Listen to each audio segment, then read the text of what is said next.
I'm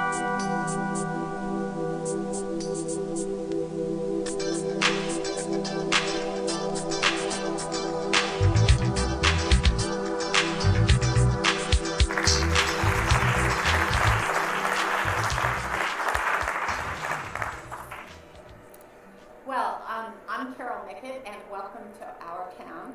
And this starts the 2013 Our Town year. And the beginning of every season, I seem to have, and I guess it's planned, someone from the Tampa Bay Times, although the first person was from the St. Pete Times. Mr. Andy Barnes was the first guest of our town. You can still call it the St. Pete Times. Yes.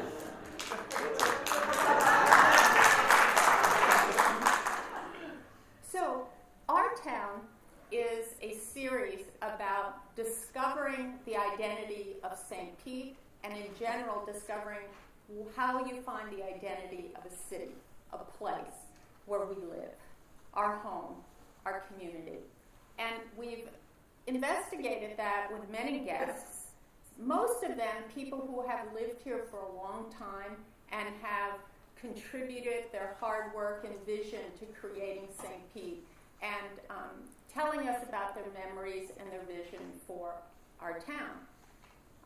Of late, I've started to have younger people and people who are creating the city now based on the foundation that's been established over the decades.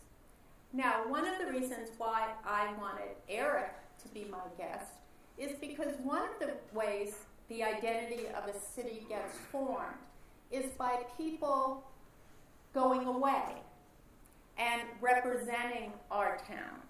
So Eric, of course, writes for our paper, which gets read by many people throughout our country and other countries. But he's also on NPR, and he's on Fox, and he's on MSNBC, and he does things for ESPN and sports, and which is interesting. And he talks about media and all sorts of things. And of late, he's been really talking about being a spokesperson for issues about race. And he has a new book out called Race Baiter, in which he talks about the issue of race in the media, and we'll talk about that a bit. And you can indeed purchase that book outside, if you so desire, after the event. So, with that, please let us all welcome Eric Deggans.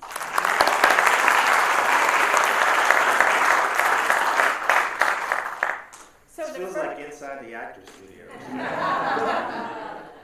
And what is your favorite word? The first question. Can't repeat it in polite conversation. Anyway. The first question I always ask everybody is how you came to St. Pete. Sure. Well, I came to St. Pete for a job. I came to St. Pete to work at the St. Petersburg Times. The job of the pop music critic had come open, and it was, funnily enough, The pop music critic. Yeah, Sean Dali does that job now. And it was interesting. I had met the previous pop music critic, Tony Green. Some of you may know him. He teaches special needs kids in the school system now. And I had met him at a convention a few months before he left the job, and had sort of talked to him about St. Petersburg and about working for the paper. And he was very encouraging and said, you should go for it. You should try to come down.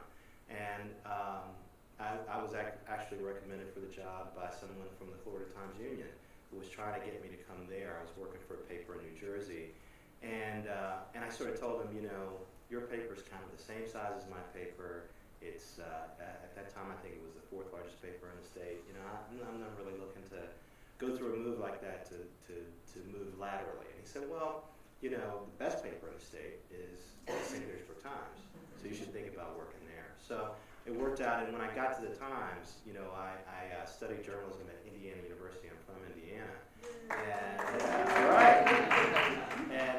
So you may or may not know, but there's a huge cadre of Indiana University alums who work at the St. Pete Times. They call us the Bloomington Mafia. Well, Andy Barnes had a relationship. Paul Tash went to Indiana University. My boss, the deputy managing editor of the paper, went to Indiana University. The Metro editor went to Indiana University. When I came to the St. Petersburg Times, the features editor went to Indiana University, and the deputy features editor was David Letterman's sister, who also went to Indiana University. So there's a lot of folks from Bloomington I felt right at home. In fact, the Metro editor for the paper was the managing editor of the newspaper at Indiana University when I was at school there. So it just felt like a perfect fit. They knew my work. I felt comfortable with them. And after about 13 months, I transitioned into doing television. So what were your credentials to be a pop music critic? I know. Well, number one, I've been a musician for a long time. I'm a drummer and a bassist. I've been playing drums for 33 years. And were you in a band and things like that? I was in a band in college. It was called the Voyage Band. We got signed to Motown. We did a record in Chicago for them. We toured Japan and throughout the Midwest and had a single that did real well on radio. What was the single called? It was called Strange Situation. Can you hum a little bit of it? It's a strange situation when you love someone that doesn't love you. It's actually on YouTube.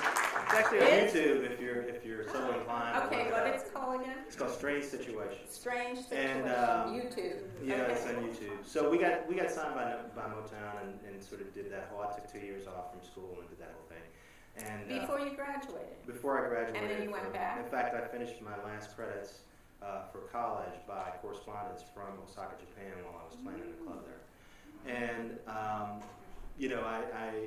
so I decided to become a journalist. So was that really fun being in a band? Well, the time that you're on stage is amazing. The 2.5 hours that you're on stage, or the 4 hours that you're on stage. In that case, it was 6 hours. We would play 45 minutes on and 45 minutes off for 6 sets in Osaka. We started 6 in the afternoon. We started 6 in the evening and end past midnight. So that is wonderful. But a lot about being a musician is sitting around and waiting, or it's a ruthless business. It's a ruthless business. People have competing agendas. They'll turn their backs on you in a minute. There's a lot of downtime. And I just decided that it wasn't occupying my mind enough. It wasn't intellectual enough. And I'm not a schooled musician. I don't read music that well. I'm not very technically trained. So I wouldn't be able to get a job, for example, teaching in a college or something like that, like some of my friends have. So everybody in the band moved to LA but me, and I moved to Pittsburgh to start working for a newspaper. And the other people that I've worked with, the lead singer in that band is Burt Bacharach's top background vocalist. She hires all the other ones and organizes them. The guitar player in that band has produced Babyface and Leanne Rhymes and is now working with this guy named Charlie Wilson, who's a well-known R&B player. And the other guys have played with LL Cool J, Atlantic Starr, Earth, Wind & Fire, all these amazing bands. So they have gone And on. you play with the St. Pete Times. I play with the St. Pete Times. Yes, I do. So do you play now? I do. I still play around town. Every so often I'm at Krabby's in Clearwater Beach with a blues band. So I decided a long time ago that I'm a musician, that's part of my identity. So I always keep my abilities up. I always practice. Do you have your drum set up at home? I do. I have a shed next to my house where my drums are set up. So I always make sure that I have those abilities. I also play bass. I've been playing that for 15 years, bass guitar, and I sing. So I always make sure that I'm ready to play gigs because I feel like it's I have this talent and it would be a waste to not use it. So has that helped you when you became a music critic? So all of your knowledge about how the industry works and how music works? It did help quite a bit in some ways. Like in terms of understanding music, what I tell people is that musicians kind of hear music differently than civilians do. So as a writer, I saw music differently. It didn't mean I saw it better. I just saw it differently. For example, I'm much less focused on lyrics than a lot of pop music writers were. And they would talk about how great the lyrics were in the song. But to me, I was more concerned about how the song fit together, how the parts fit together, whether the musicians were playing well, whether the vocals were in tune, and things like that. I have a real hard time with artists who don't sing well, for example. So as much as I respect Bruce Springsteen, I'm not a huge fan because he's not the greatest singer. And as much as I respect Bob Dylan, as much as I respect Leonard Cohen, as much as I respect some of those guys, Lou Reed, I respect their work a lot, but I don't have a lot of their, I don't listen to a lot of their work because they can't sing. And so, Although I think part of the point with those people is that they can't sing. Right? Sure, but like I said, that's how a musician approaches it. You know, if somebody is singing a song and they're consistently flat, you just, I can't listen to that. You know, so when I first moved here, there were 3 local bands that had record deals. That had major label record deals. One was called P-Shot, one was called the Hazies, and the other was called Sugar Spoon. And when I got to know each one of those bands, I could see that they were where my band was right before we got dropped by Motown. So I knew that in 6 months they were all not going to have record deals. And sure enough, that's exactly what happened. So as a journalist, as a music journalist, being a musician did help because I could see patterns. I could see how people get treated by their record companies, who comes to visit them, you know, how their record gets released, where they get to tour. You know, I could tell what their fate might be, you know. And it was an amazing treat. You know, when I was in New Jersey. And you were in Asbury Park. I worked for the Asbury Park Press. So Bruce Springsteen. So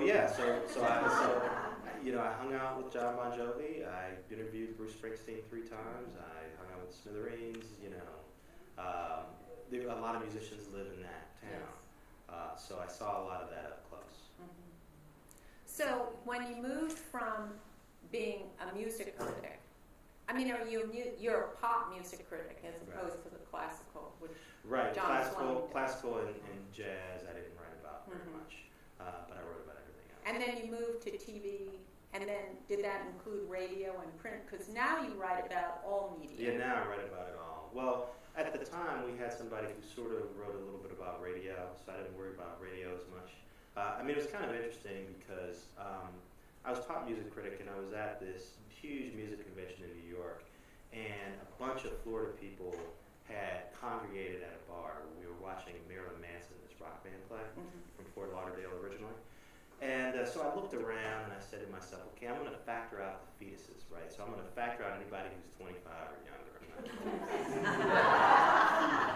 So you factor out the fetuses. Were you in the 25 and under group? No, at that time I was in the 31, 32, something like that. Yeah. So I factor out the fetuses, and then I'll look around and say, who is married and has kids? And I was the only one. And so I said to myself, you know, this is not a job that's conducive to having a family. I felt like if I wasn't out in the clubs 3 or 4 nights a week, I wasn't doing my job. And so I wanted to do something different, and I wanted to have a job where I could write about a lot of different things in life. You know, you can do that with music, but in television touches everything. Everything happens on television. And this was before the incredible explosion of television that we have now, where, you know, television's on your smartphone, you know, television's on your iPad. You know, television reaches you in every corner of your life, even if you don't want it to. And so, but I could tell that's where it was going. So I figured being a TV critic is something that would allow me to write more adult things, and I wouldn't feel pressured to keep up with pop music in a way. There's very few pop music critics who can do the job when they're in their 50s and their 60s and really still be good at it. There are a few, but I wasn't sure I was that person. So how did you approach the Times and say, I'd like to do No, I was sort of thinking these thoughts, you know, these were things that would just, what's interesting about journalism now is that now there's no clear path, you know. It's hard to know how to advance your career in today's journalism world because so many journalism outlets have been disrupted. But back then... What do you mean by a journalism outlet? I mean newspaper, television, radio. You know, there was a process to having a successful newspaper journalism career when I started. You would move around a lot and probably work at 3 or 4 newspapers of ascending quality until you reached one that was really good. And then you just work like heck at that one to try and advance up the ladder, and until you got into a job that was sort of your end goal, you know. For me, I don't know how many of you guys read Clarence Page, for example, from the Chicago Tribune, but he's an editorial writer who also has a column, and I always thought of myself as like that kind of writer. At some point I would reach that. He's a good model. Yeah, he's amazing. And so when I was making these choices about whether I was going to be a TV critic or not, I was sort of figuring out what my career path was going to be. And it seemed I could do TV for a while, and I could write about a lot of different things, and then if I decided to make the transition to writing about more serious things, I could do that, and eventually I did. I joined the paper's editorial board. And you had a nice editorial in Sunday's Perspective. Right. Now I'm to the point where I can write about non-TV things, and they let me do it. So I was thinking these things, and then the TV critic then, her name was Monica Yam, who was also a friend, told me that she was moving to Philadelphia to take a job there. And then I realized, okay, you know, I can transition out of television and do something that lets me write about more things. So I applied for that job, and they hired me because, you know, it's cheap. You know, just change the name on the actually is it's the purpose of a media critic? Why do we want a media critic? Sure. Well, you know, media is filled with messages. Media is filled with messages that transmit values. The way they sell you something is they show you something that evokes a feeling, and usually it's attached to a value, right? So can you give an example? Sure. If there's a commercial, well, you know, I have a story running tomorrow about the Super Bowl commercials, and the Super Bowl commercials that get the most traction usually star a kid or a dog or sex or celebrities. Why? Because those are the things that people pay attention to, right? And people with kids and dogs, especially kids and animals, will they'll connect with those figures in a commercial more quickly and with less skepticism than they will with an adult, right? So if you have a kid in a commercial doing something cute, you know, a lot of people will just instantly connect with that. Because you've either been a kid or you've had a kid, or you know somebody who has a kid. I think we've all been we can all relate to that. Well, but for some of us, being a kid is not such a great memory. But I just mean, it's relatable in a way that a lot of other things are not, right? So when you see an ad with an animal in it in the Super Bowl, for example, you'll get the message that dogs are cute. Dogs are cute. Nobody would, or few people would dispute that. But that is a value message, or that when kids act like they're wise beyond their years, that's funny. You know, as a parent, I got to tell you, one of my big pet peeves is these commercials where the kids run the house, and the parents act like they can't tell the kids anything. You know, how can we fool them into eating grape nuts? Yeah, right. You put the grape nuts in a bowl and you tell them to eat it.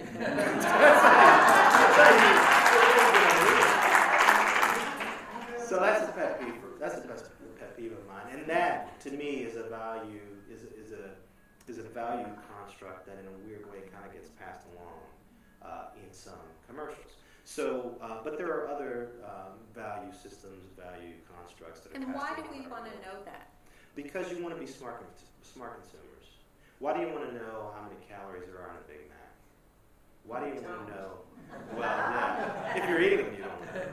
Why do you want to know what ingredients there are on a hot dog? You know, if you care about consuming healthy things, then you want to know what's in your food. And you want to make the conscious choice. Hey, I know a Big Mac's awful for me, but I only have one every 6 months or something.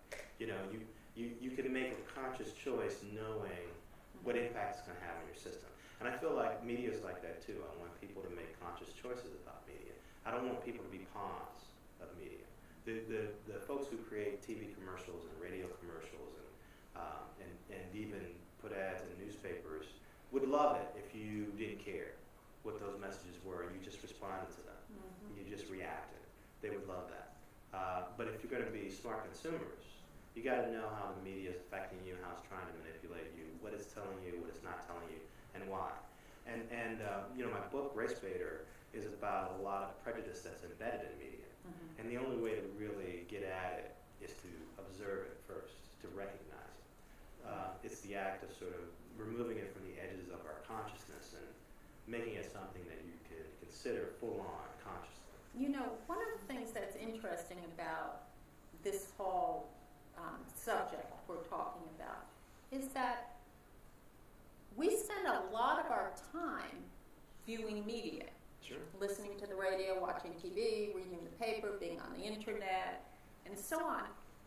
And yet, we really don't have very many media critics. No. And when you look at the newspaper, for example, when we read Eric's columns and his articles, they're on the second page of the local section. So in terms of, where it stands, it's not on the front page. But when you think about what you've just said and the how much we have this bombarding us all the time, sometimes out of choice, sometimes not, it would seem that discussion about this seems pretty important. Yeah, you would think, but again, a lot of media outlets would prefer you don't think about it, So I think that's part of it. And part of it, too, is that I found that there's a substantial number of people, but by no means a majority of people who care to think about this stuff. I think a lot of people would prefer to just turn on the TV and just zone out and not think about it. Just like a lot of people would prefer to go to McDonald's and not think about what it's doing. Well, one of the things that Eric, in addition to writing for the newspaper, has a blog where he writes extra articles. And one of the things you've written about recently is this whole gun debate. Right. And one of the things that you mentioned was that in terms of talking about the media and violence, that a lot of the TV channels don't want to say that violence influences people in shows. But yet, as you point out, interestingly, they take advertising very seriously, and advertising is something that's supposed to influence us. So if advertising is supposed to influence us, why doesn't a program influence us? Yeah, exactly. So that sort of discussion seems to me to be very fascinating. Now, is that something that you've had further discussion about? That's an interesting situation because the jury's kind of out on whether observing violence in TV shows and fictional TV shows pushes somebody to be violent in real life. There are some experts who absolutely believe that, and there are some experts who feel that even in your subconscious mind, you distinguish between fictional situations and real situations, and that you're not traumatized by seeing a fake death the same way you would be if you saw it actually shown, if you saw a film of someone actually being killed, or if you actually watched someone being killed. But it's an interesting situation because as a TV critic, a lot of my job is saying, hey, this stuff affects you in ways that you don't understand or think about or consider, in ways that are subconscious. So it would be hypocritical for me to say, I love Sons of Anarchy, I love Justified, I love all these violent shows, so I don't think they affect you negatively because I like them. That wouldn't be fair. And there's TV is a $9 billion a year business, and most of its money is earned by putting on these commercials with these value messages that I told you about, and they push you not only to buy specific things, but to feel certain ways about certain things. You're supposed to enjoy some things. You're supposed to not enjoy others. You're supposed to view some things as virtuous and laudatory, and other things are not. There's a whole set of value judgments that come in every commercial. And, I could put on a commercial, and as every second passes, I can tell, okay, they're showing you that because they want you to feel this way. They're showing you this because they want you to feel this way. When you watch the ads in the Super Bowl, there isn't a millisecond that appears on the screen that hasn't been carefully considered and manipulated and presented to you in a certain way. And really, you should watch TV with that in your mind. Believe it or not, Honey Boo Boo is incredibly manipulated and contrived.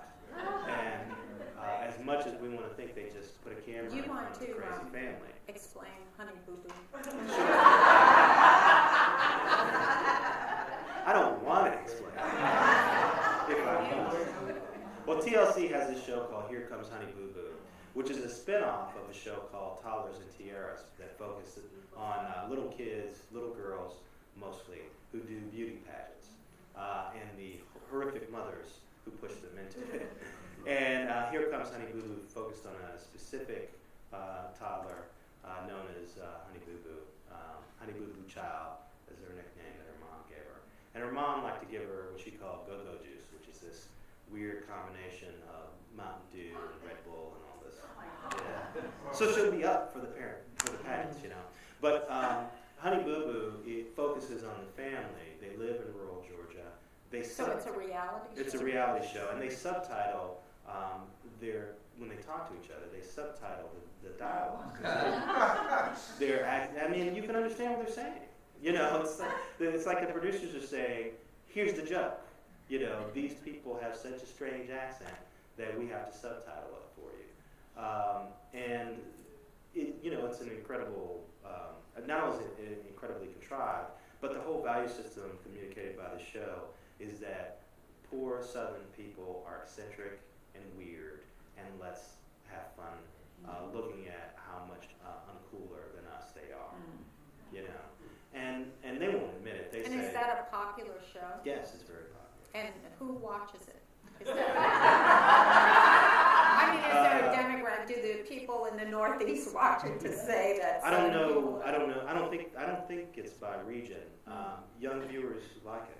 I talk to people who say their kids watch it. You mean like little ones watching? No. My kids. Teenagers? I have an 18-year-old and a 16-year-old in the house, and they'll watch it if I let them, which I don't. That is. They'll tape it on a DVR so they can watch it when I'm not in the room, because really, it's like, to me, it was. And have you ever asked them why they like it? I think they enjoy that feeling of superiority. They enjoy watching these crazy people do this crazy stuff and sort of say, you get this little feeling of superiority, like I'm not that, If you've ever seen that show Cops, for example, that's another show where they show these working class folks, many of them drug addicts, many of them struggling with personal problems, getting arrested. Nobody middle class ends up on that show because they have lawyers who say, don't sign that release, So it's a cavalcade of poor people who don't have lawyers who are dumb enough to sign releases, and we get to watch it and feel like, hey, at least my life's not that bad, But that cop show has been on for a long time. It's been on for more than 20 years. So it must be successful, correct? Yeah. Well, success in TV is relative. Saturday nights, nobody watches television. Nobody in the target demographic that TV cares about. TV cares about viewers who are aged 18 to 49, right? So network TV. Local TV cares about people who are aged 25 to 54. They're a little older. But network TV and national TV outlets mostly care about viewers aged 18 to 49. Because they think they'll buy things that are in there. Because that's what advertisers want. So they advertisers pay top dollar to reach that demographic. So on Saturday nights, that demographic is out. They're out doing stuff. So that's why you don't see hardly any original programming on the networks on Saturday night. It's all reruns. And Cops used to be on Saturday nights because it would get a relatively young audience, but it wasn't really like top shelf original programming that they were wasting on a Saturday night. So that's why it survived for so long. I did a story once about, they had an episode that was filmed in Tampa. This police officer who dressed like a clown and went around picking up prostitutes and prostitutes sting. Like he pretended he was a clown who was in between jobs. He said, "Hey, I got a few minutes before I have to go to a party. Can can we get together? And the woman would come in, and you could tell that they were women who were drug addicted and they were poor and whatever. And so he would mess around with them a little bit, shoot some confetti in their face or whatever. And then when they asked for the money, they would bust it. And so I called the officer who was in the segment and I said, wow, you guys in the Tampa PD really dressed like that? And he's like, no, they gave us a costume. So he said, normally I dress like a businessman. Normally I dress like a traveling salesman. So that's when I knew this stuff you see on reality TV is incredibly contrived. It's incredibly contrived. And as much as you go into these shows thinking, I know this contrived, I know it's set up, you don't know. You don't know. You have to assume every moment that you see is scripted. So every moment. One show that you do write a lot about is American Idol, which is a reality show. Sure. So how scripted is that? Well, American Idol has several, like they have an interesting setup. They have it set up so that they can't really script parts of it. Because when the singer goes out, American Idol is a singing competition. And so when the singers go out on stage, either they produce or they don't, right? And once they have the live shows, viewers vote. So the viewers vote however they vote. But one of the things that's interesting, and I see this more with The Voice, which is NBC's singing show. The Voice is a singing show where celebrities pull together these teams of singers and they pit them against each other until there's just two people left standing and then there's a final winner. And one of the things I noticed about The Voice is that when they would have the rounds where the singers would be competing against each other, the two singers would have to sing one song. And magically, the song would fit better in one singer's voice rather than the other, right? So we had a singer from Clearwater, Juliet Sims, who went pretty far in The Voice, not the last cycle, but the cycle before it. And one of her first battle rounds, she's a real gutsy rock and roll singer, and they gave her a real gutsy rock and roll song. And the person she was singing against had a much lighter voice. And the song fit Juliet's voice like a glove, and it was totally awkward for the other singer.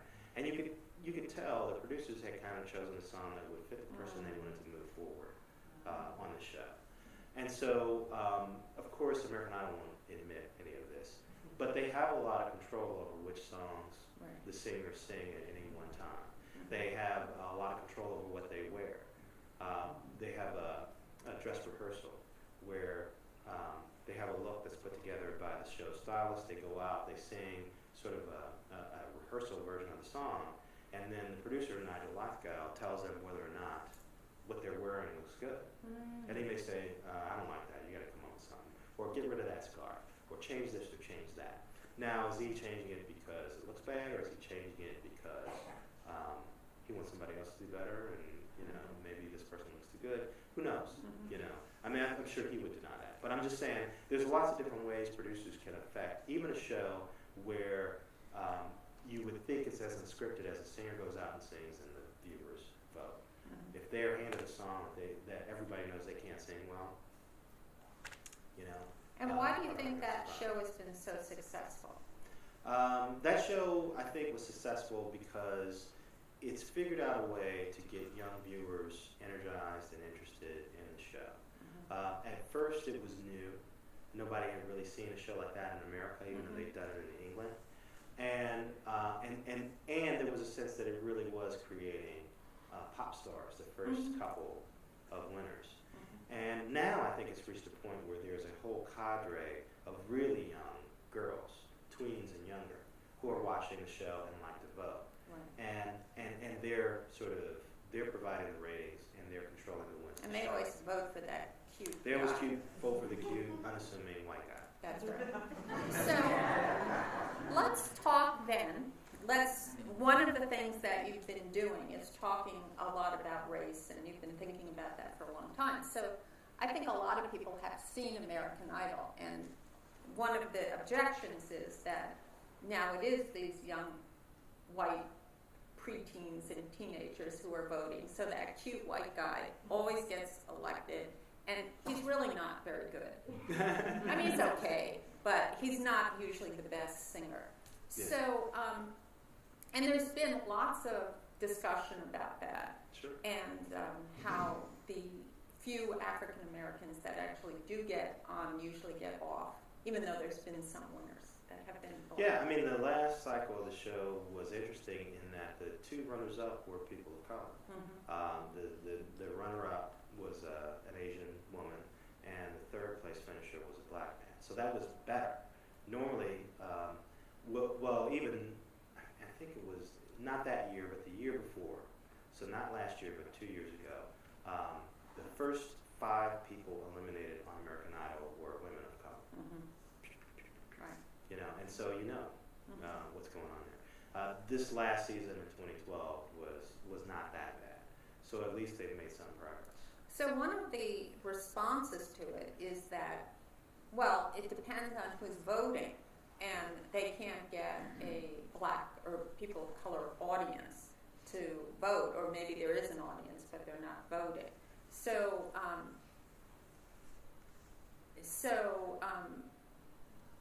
why would that be? I mean, why would the show not be? Well, I think in a weird way it becomes a self-fulfilling prophecy. You know, at least for black viewers tend to watch shows that feature black people prominently. You know, they want to see themselves represented. And so if American Idol had a long stretch where particularly if a black singer had an R&B kind of style, they would get kicked off really quick. And so after a while, you just start to say, well, why am I watching this? You know, the singers I like get kicked off, you know, early in the process, and somebody's going to win who's a style that I don't like that much. So you have fewer and fewer people of color watching the show, and so more and more of the people who win are not going to be people of color. It just becomes this self-fulfilling prophecy. And even the singers of color who are on the show sometimes have to change their style or disguise their style or make sure they don't get near R&B because then they'll get kicked off. But again, one of the things I thought was interesting about the last cycle is that the Asian American singer was a real R&B kind of diva. She was like a young Whitney, you know, and she did very well. She just had such a powerful voice. She had a powerful voice. People couldn't deny how good she was. And then the third place singer was an R&B and gospel singer raised in the church. Right. So and he was really good. And he did really well too. So you know, I think there's some hope. And I think again, you know, you talk about why do I write this book or talk about this stuff. Us TV critics constantly harping about how badly the American Idol was going for women and for people of color, I think affected the voters. I think they realized what they were doing because we kept writing about it. And so that may be part of it too. Well, one of the things he said was, you know, people of color stopped watching American Idol because it wasn't about them. And I have to say that for me, I tend to watch TV shows that have strong women in them. So I liked Fringe because it had, you know, had a strong woman in it. I like The Good Wife. That's one of my favorites because it's about women. And it's always been that since I was a young girl, you know, to watch something that had a female. So that makes sense to me completely. Oh, yeah, definitely. What's interesting, though, I think what the TV industry is struggling with right now is that Hispanics are becoming an ever-increasing part of that pie, and they don't know how to reach second and third generation Hispanics. By 2015, I talk about this in the book, by 2015, kids that are age 18 and younger are expected to be majority minority. You know, mostly Hispanic and Black and Asian. And Caucasians will be a minority in that group. Now, that group, as it starts to age and get into the 18 to 49 group that the advertisers care about, you know, their cultural norms, their cultural preferences are going to start to guide what the advertisers will pay for. And TV has not figured out how to reach, for example, young Hispanics who are second and third generation and have one foot in their family's home culture and one foot in America. And one of the things that's interesting to me about a Hispanic audience, for example, is that Univision or Telemundo or Spanish language network can reach them because the language is a unifier. So they can put on telenovelas in Spanish, and you'll have Venezuelans watching, you have Puerto Ricans watching, you have Mexicans watching. They're all unified by the language. But when you start to present an English language show, And for example, there was a show called the George Lopez Show on ABC, starring George Lopez, a Mexican-American comic. Now, he's Mexican, his family's supposed to be Mexican, but his best friend, the actor who played his best friend, was Cuban, right? And I think the woman who played his wife was Puerto Rican, right? So if you're Hispanic and you're looking at the cast, you're saying to yourself, they're supposed to be a Mexican family, but she's Puerto Rican and he's Cuban, you know? And so you don't have the language unifying all those different cultures. So if you're Mexican, you might say, well, I want to watch George Lopez because I'm seeing somebody like me. But if you're Puerto Rican, you might say, well, why do I care about George Lopez? He's Mexican. You know? So I think they have to figure out a way. And part of it is that the culture, I think the culture is different for different Hispanics. You know, it's different depending on where you live in this country. It's different depending on how acclimated you are to American culture. Some people are very comfortable moving back and forth between those two. Some people just stay on one side or the other.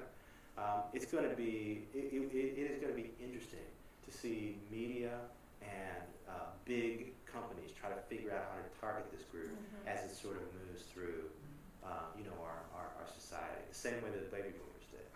Well, we all remember the Cosby Show, which was this, like, the most popular show for everybody. Yeah. And so here we had a show that really had a strong black cast, and it had spin-offs. So why didn't that set a trend so that it would become now something that would be just normal? And now, for the most part, it's back to shows, at least with network, that are primarily white. Yeah. Well, you can't clone Bill Cosby. You know? But there's got to be, more talented people than Bill Cosby. Well, I mean, I tend to be cynical about this stuff. Number one, I don't think there's a lot of more talented people than Bill Cosby. He's amazing. Yes, he is. And I also think that it's hard to find somebody like Bill Cosby who appealed to a huge range of fans. White people liked him. Let's just be honest. White people liked Bill Cosby, but he was authentically black, so black people liked him too. It wasn't like he had to change himself or mute his blackness to appeal to white people. And somehow he did that in the '60s, which that amazes me. That amazes me. But well, not so much I Spy. Partly what happened was I grew up with Bill Cosby. I saw him in I Spy, then there were all those records and his, right. And so he was just always part of the culture. Yeah, but when you think about comics from that time, you think about Richard Pryor, you think about George Carlin. They each had a period where they tried to be conformist, and then they realized there's all this stuff happening that I have to talk about, and I can't do that wearing close cropped hair and a suit and tie going on Mike Douglas. So George Carlin grew out his hair, grew a beard, and became more of a hippie. And Richard Pryor grew out his hair, stopped wearing suits, and started talking about his really, really tough childhood and the people that he knew when he was growing up.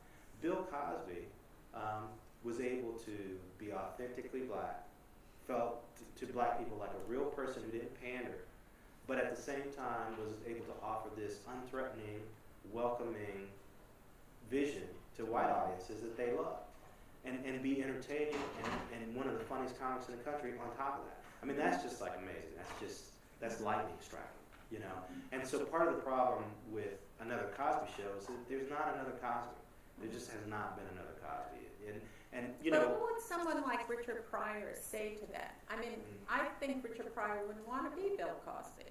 No, he tried to be Bill Cosby, and it didn't work. He had to be himself.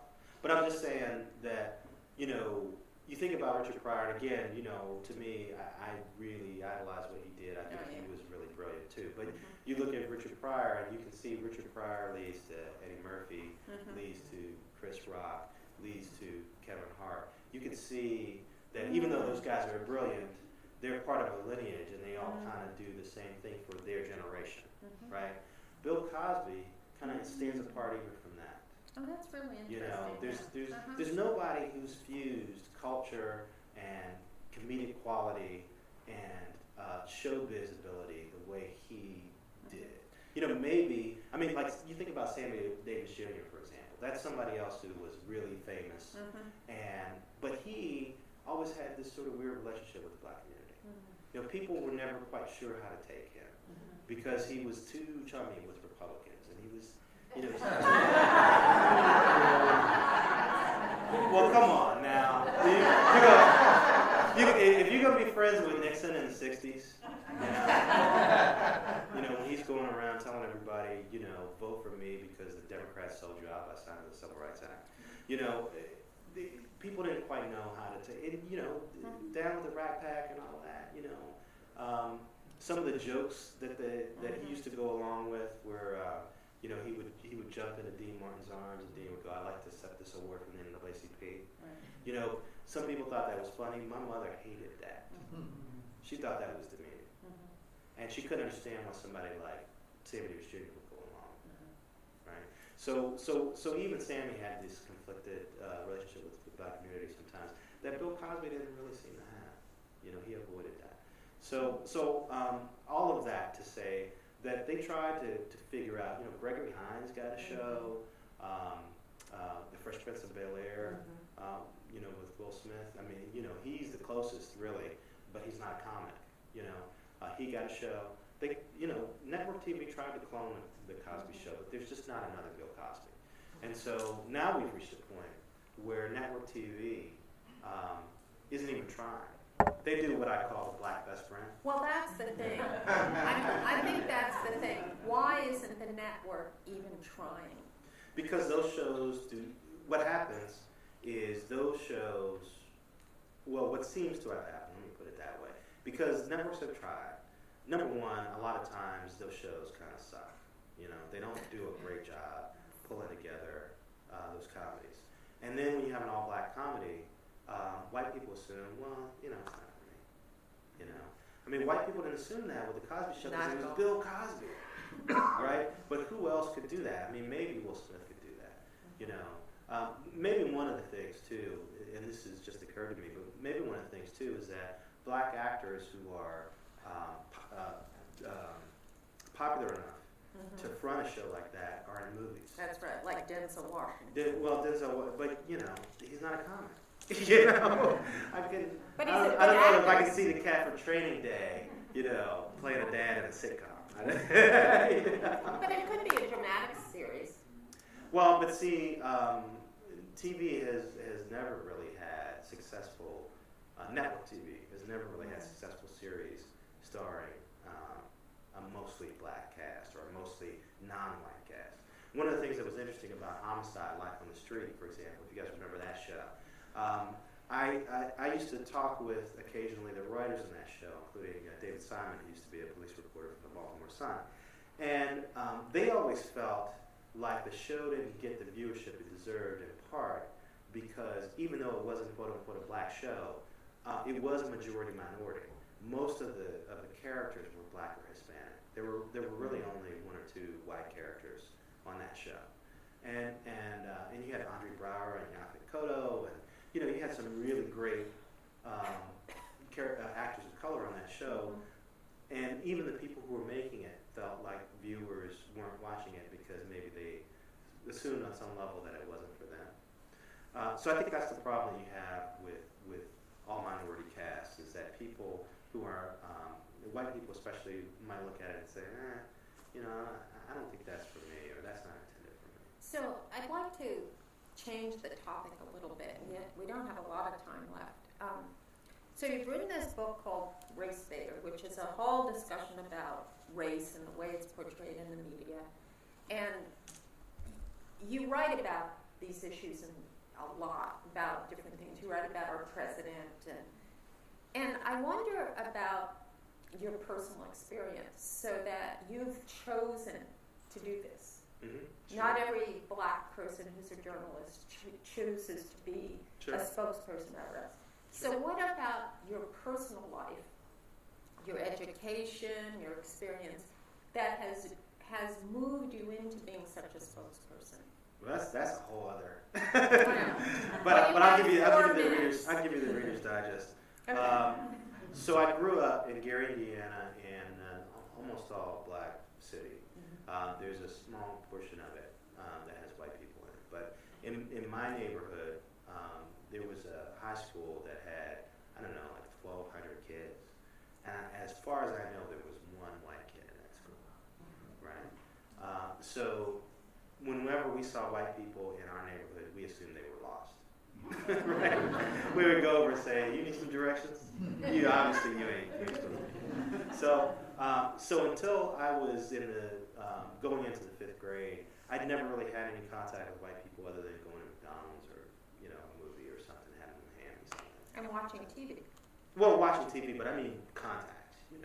I might, somebody might serve me in a restaurant, but I didn't have any white friends. I hadn't really had a conversation even with a white person. Beyond in a store or something. And then my mother was a teacher in the school system, and she knew the schools weren't that great. She decided to put me in a private school. So I went to a Jewish middle school. And was this a private school then? Yes, private school. So I go from a school where there are no white kids at all to a school where there are 3 black kids and everybody else is white. And was that weird? It was 5th grade. So it wasn't color so much as culture. So we came out of a showing of a video once, and I said, "Man, that was bad." And the kid looked at me and said, "Well, actually, I thought it was pretty good." I was just like, "Okay, I understand that." And so stuff like that would happen. When I was, I grew up in a rough neighborhood. By the time I was that age, I had seen 2 people shot already. And one was the brother of my best friend who lived next to me. He was killed by the cops at the end of my street, right? So and were the cops white, black, Hispanic? They were black.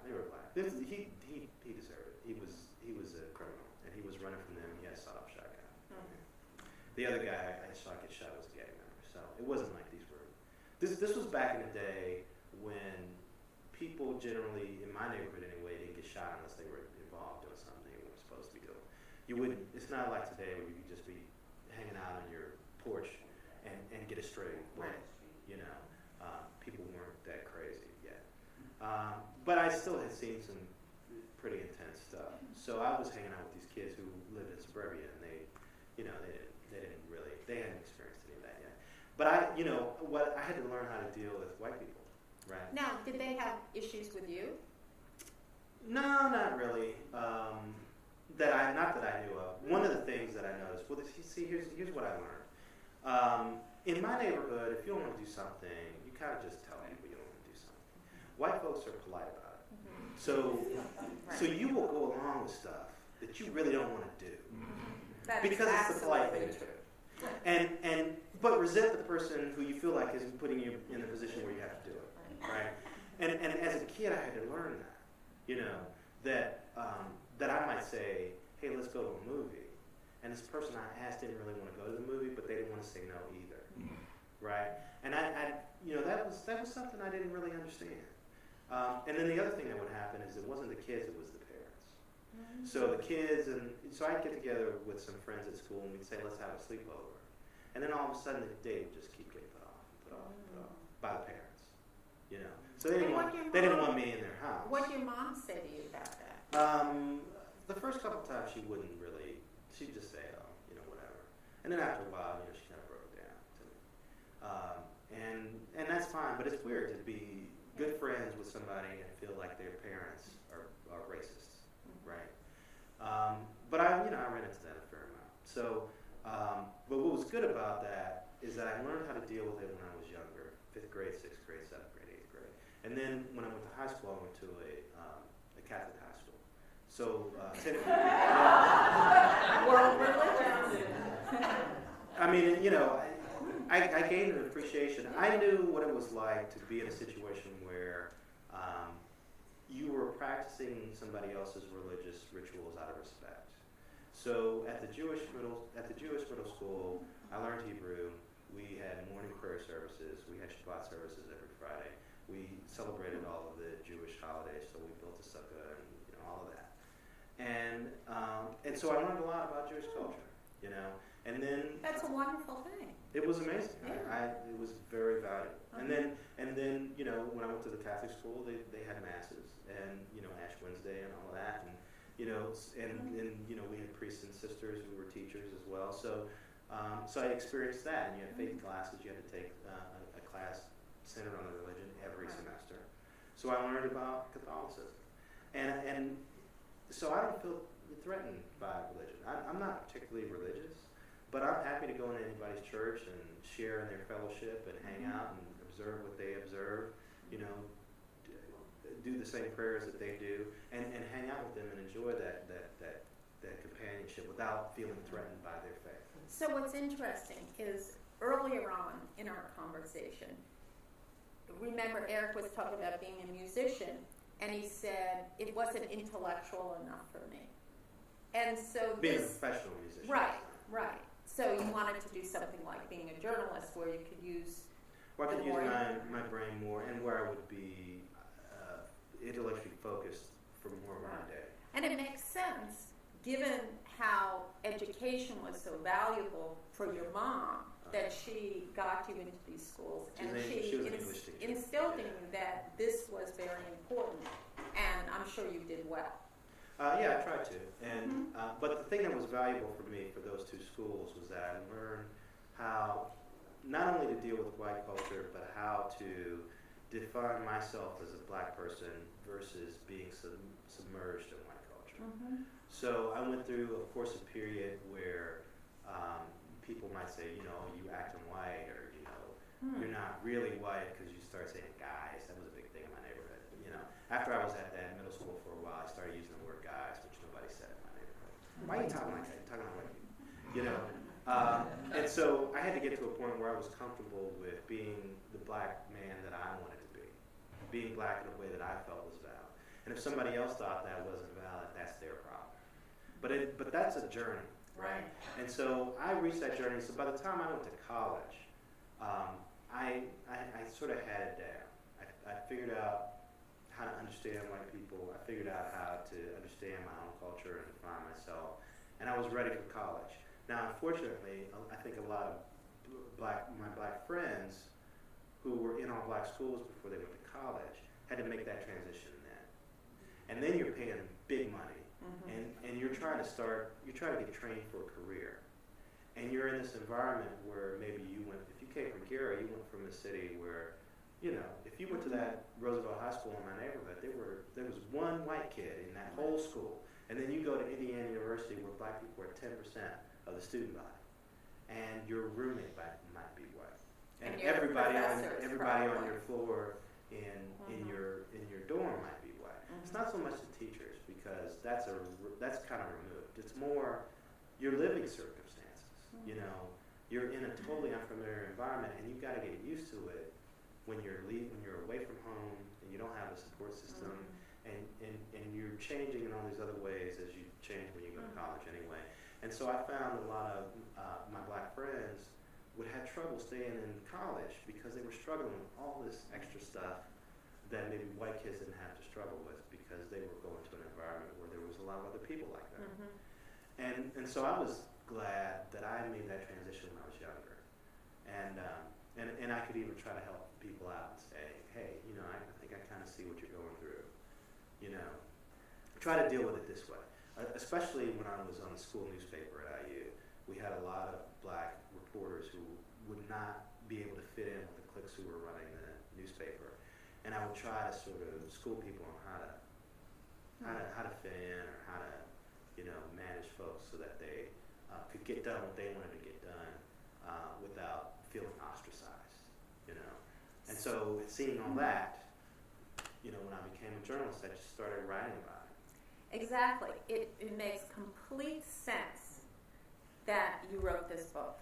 Totally. Because it's exactly what you're saying. You're being a guide. And that's what you had to do growing up, and through all of this journey that you had to come and write this book.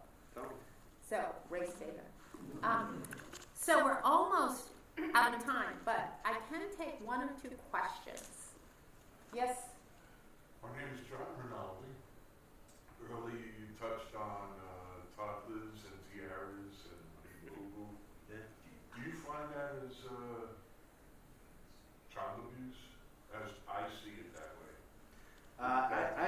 really, I would really, I don't know if it would be child abuse the way, a legal definition of child abuse.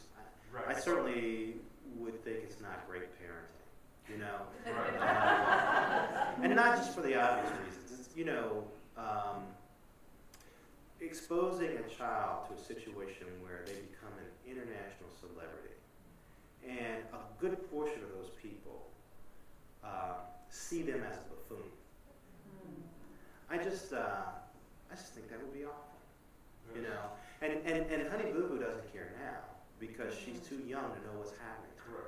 But when she gets older and she looks at that show and she sees how she was portrayed and how her family was portrayed, now maybe she'll be cool with it because they're going to make a ton of money.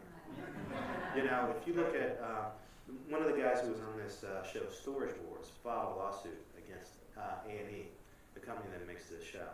And he disclosed how much he expected to get paid in the next season of the show. He was going to earn $600,000. $400,000 in salary and $100,000 in bonuses. And then there's also a per diem that they get when they're in production. It was all going to total out to over $500,000, close to $600,000. And he is not the star of that show the way Honey Boo Boo and her family are the stars of that show.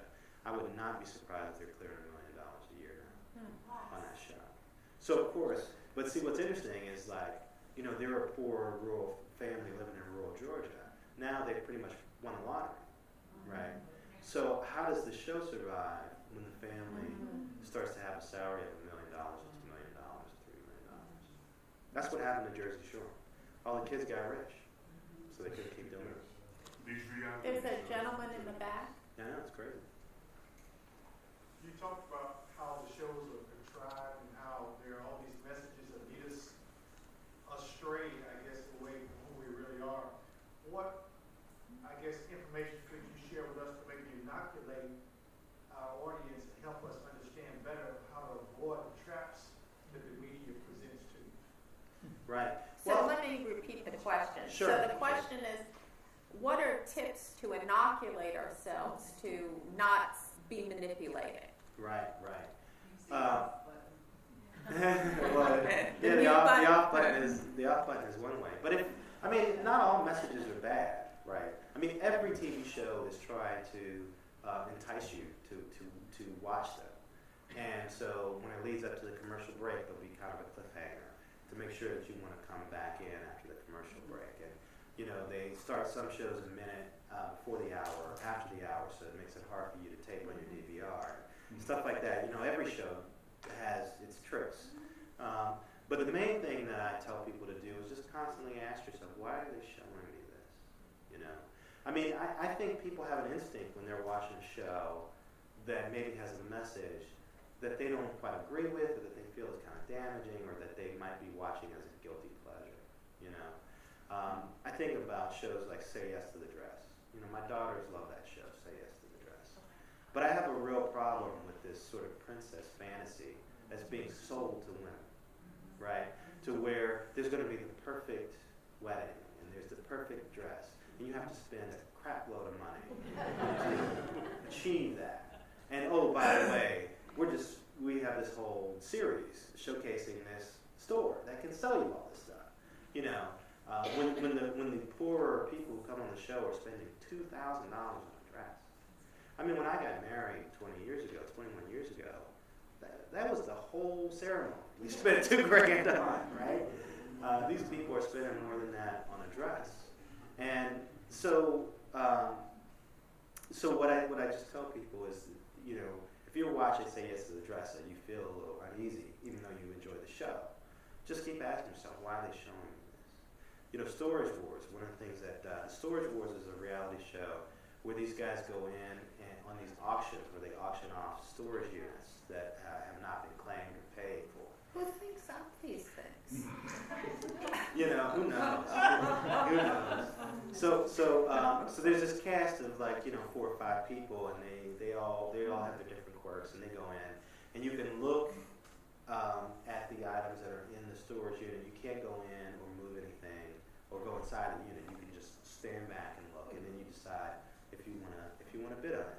Well, I had seen a really interesting story in 60 Minutes about people falling into poverty from the middle class.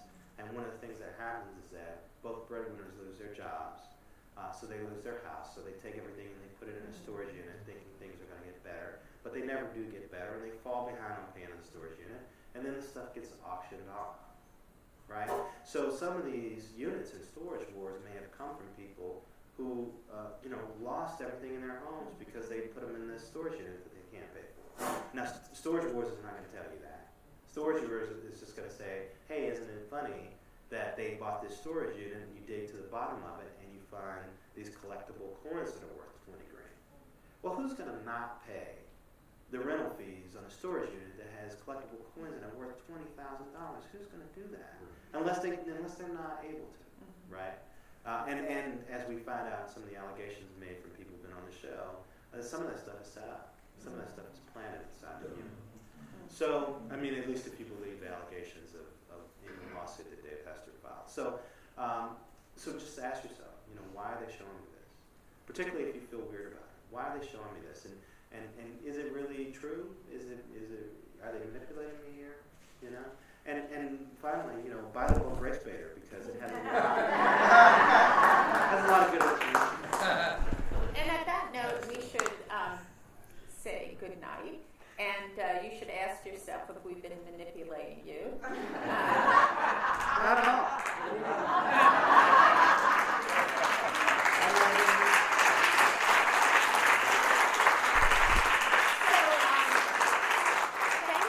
Thank you so much for coming. And next month, on February 28th, my guest is going to be Michael Maltson, who's the architect for The Lens. And he's coming in to be my guest. And we'll be talking about him as an architect and what he does and how he's developed his architectural vision. So that should be interesting. So I can't wait to hear the question and answer. let us again thank Eric Deggans for coming. And